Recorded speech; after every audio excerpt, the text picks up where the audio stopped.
যারা নিরামিষ প্রেমী আশা করি তাদের এই রেসিপিটা ভালো লাগবে। আজকের বানাচ্ছি আলুর দম। তথাকথিত আলুর দমের থেকে একটু অন্যরকম সাদা আলুর দমের রেসিপি। চলো কী করে বানালাম সেটাই তোমাদের সাথে আজকে শেয়ার করি। প্রথমে কড়াইতে সাদা তেল গরম করে ওর মধ্যে তেজপাতা, কালো জিরে ফোড়ন দিয়ে ডুমো করে কেটে রাখা আলুর দমের আলুগুলো দিয়ে খুব ভালো করে নাড়াচাড়া করে নিয়ে অল্প ভাজা ভাজা করে নিলাম। আলুটা একটু লালচে বাদামি রং ধরলে এবার ওর মধ্যে নুন ও আদা টমেটো বাটা একসাথে দিয়ে খুব ভালো করে মিশিয়ে নিলাম। এরপর ওর মধ্যে চারমগজ, কাজু ও পোস্ত একসাথে বেটে রাখা মশলাটা দিয়ে খুব ভালোভাবে কষিয়ে নিলাম।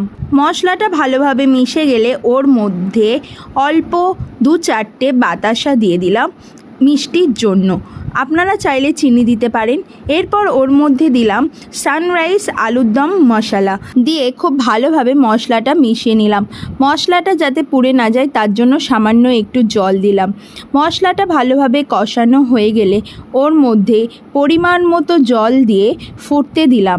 আপনারা যদি সানরাইজ আলুর দম মশলা ব্যবহার না করেন তাহলেও আলাদা একটা মশলা আলুর দমে আমি নিজে তৈরি করি, তো সেটা আপনারা যদি চান তাহলে আমি কমেন্ট বক্সে সেই মশলার রেসিপিটা দিয়ে দেব। আলুটা পুরোপুরি সেদ্ধ হয়ে গেলে এবং ঝোলটা একটু ঘন হয়ে এলে নামিয়ে উপর থেকে ঘি ছড়িয়ে গরম গরম পরিবেশন করুন সাদা আলুর দম। রুটি, পরোটা, ফ্রায়েড রাইস, লুচি যে কোনোর সাথে কিন্তু দারুণ জমে যাবে এটি। কেমন লাগলো এটি অবশ্যই আমাদেরকে জানাতে ভুলবেন না। ঘরোয়া রান্নার রেসিপি পেতে ফলো করে রাখুন।